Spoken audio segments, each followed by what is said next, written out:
Oh, I got Powerball.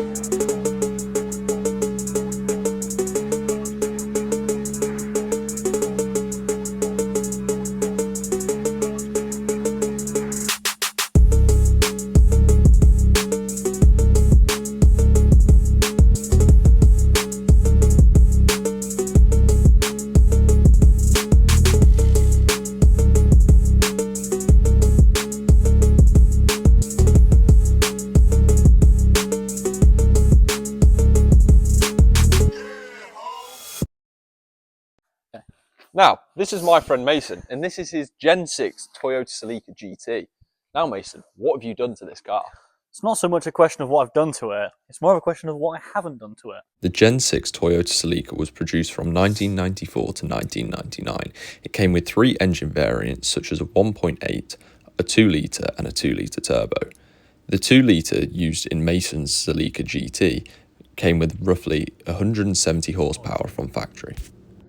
So, beginning with the front, we've got a C1 Motorsport front bumper with the GT4 side indicator repeaters.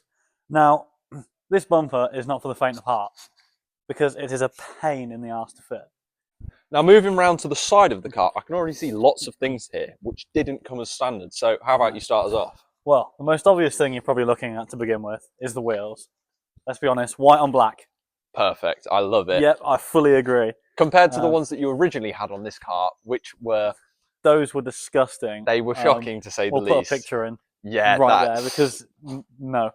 But these, fantastic. 17 by 9, very, very wide. Is that front and rear? Front and rear, both front and rear, yep.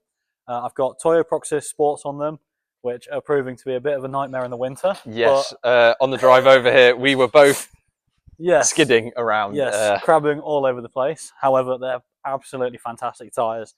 245, 40, 17, hand-picked for the car, for just expert handling, really. Expert handling for a fantastic subpar driver. Yes, if you say so. I gap this guy daily. Right, next thing. Brakes. Upgraded brakes. We have HEL lines, which you can't see, carbon ones, because they're cool. Carbon fibre. Carbon fibre. Painted calipers, twin pots at the front, single pot at the rear. Drilled and grooved discs for the front. I have got drilled and grooved disc for the rear, but I'm going solid because I'm stupid and pay too much money. Yes, you are a bit silly. Yes. Is the curbing aftermarket? We're not talking about the curbing. What about the side skirt? Side skirt is factory, believe it or not. All the GTs, SS2s, factory side skirts, fantastic, beautiful, magnificent. And piece of resistance. Piece de resistance. Twin cam 16 3SG. I took inspiration from the MR2s because they have a slight. Have you ever noticed on the back of the MR2? They usually have a strip about there, and it often says. That's twin normally cam where 16. the rust is, isn't it? Yeah, usually where the rust is. Okay, obviously, it's not on this one because it's goated. But yeah, so took a bit of inspiration there, and fuck off. So, El Batty of the car. El Batty of the car. The As you've noticed, big wang gang. big wang gang. TRD rear spoiler. Turd. Carbon fibre. Is that a real? No. Anyway, the lights. They are not standard. They are. Are they? Yes. For imports. Ah. Yes. Imports. Imports. Now you will notice by the plate holder and the lights that this is in fact an import from the motherland itself. Exactly. It is actually from Hiroshima. I have the paperwork for it. So I have irradiated balls. Anyway, it has an old school Celica badge. Absolutely fandabidozy. It just looks, I think it just sets it apart. It does. It looks a lot better than the standard badge. It looks so much better than the standard badge. 100%. SS3 rear spats down here just mold to the shape of the car. They blend in really well with the side skirt, I find. I think spats make a big difference on the back of a car. They really do. Like, they look naked without it. This and the MX-5, it just gives it hips. 100%, yeah. And then next, the holy moly car alarm setter offer. The cannon. Ear blaster Canon. Let's just see how many inches of traffic cone can fit inside your exhaust. I think it's gonna. We're hitting. It hits the pipe before it actually hits the surround, the exit. This exhaust is a custom-made 3-inch exhaust all the way through from the manifold. It is quite loud. He definitely passes emissions, guys. I always pass emissions, guys. What I always are pass emissions? emissions. I always pass emissions. We guys. don't like decats. I really around pass here. emissions. It's okay. What's a decat?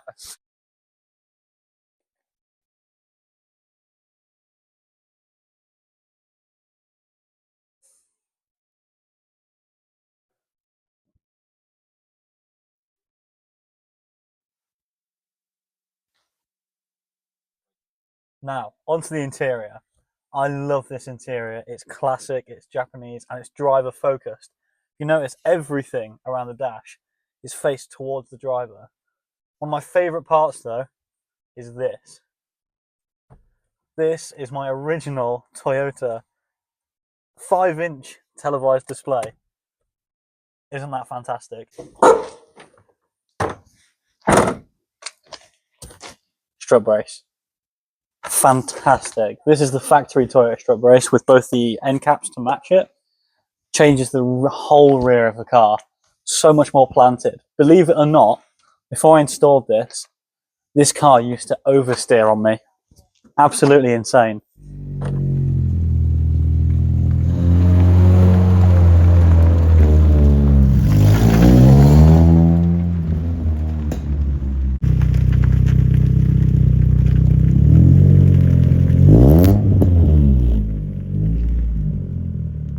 This is where the magic happens. Here, the gravity exhaust manifold and downpipe. 4-to-1 manifold, which means my power is in the very, very high rev range, which is really annoying when setting off. But 4,000+ RPM, you're talking mad gains. 3-inch downpipe as well. Wrapped by myself. First time I've ever wrapped a manifold. Quite chuffed with it, to be honest. I think it looks pretty decent. Next, we've got the ignition leads. 8.5mm thick ignition leads. Now, to a lot of people, ignition leads are something silly. You know, why would you do that? But realistically, they're one of the best mods you can do for any car, full stop. Because I had quite a lumpy idle before with the stock ignition leads because they're only 5mm thick. That is nothing.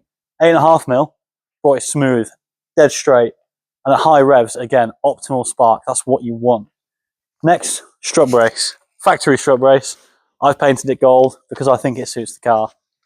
And then we go on to the coilovers. I have VC Racing coilovers, the RM series. Now, a lot of people tend to go for, you know, the cheaper set of coilovers, this, that, and the other, but I thought, why? Just all out.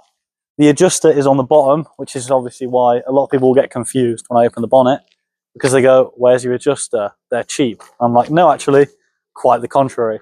Next, Ali Rad. Most important mod for any car, in my opinion. Keep cooling temps down, makes your car more efficient, runs better, starts better. Fantastic. 100% rate it. Next on the list, I have for this Toyota's ACIS. I have a spacer which raises it by about 1 inch.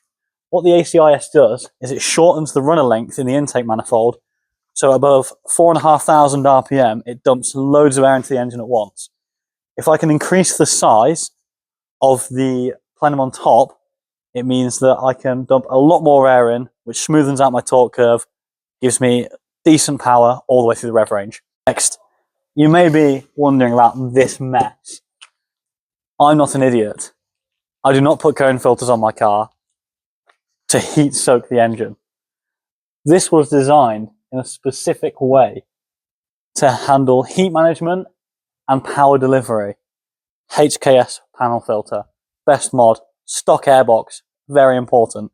All these mods in general bring it up to about 200 horsepower, which, considering this motor is 170 horsepower naturally from factory 30 years ago, is quite impressive. And here we are. When I first bought this car, it was a bit of a shed. So to see it come this far Yeah. is quite incredible. When I saw it, it was rather questionable. The ride height, the wheels on it. Yes. So that will about do us for today on Mason's Toyota Celica. So if you enjoyed the video, please like and subscribe. And if you don't know, I'm doing this every day throughout January. I'm uploading a video. So if you missed yesterday's video, make sure to go and give that a watch. And if you want to stay tuned for tomorrow, make sure to hit that notification bell, and I will see you tomorrow.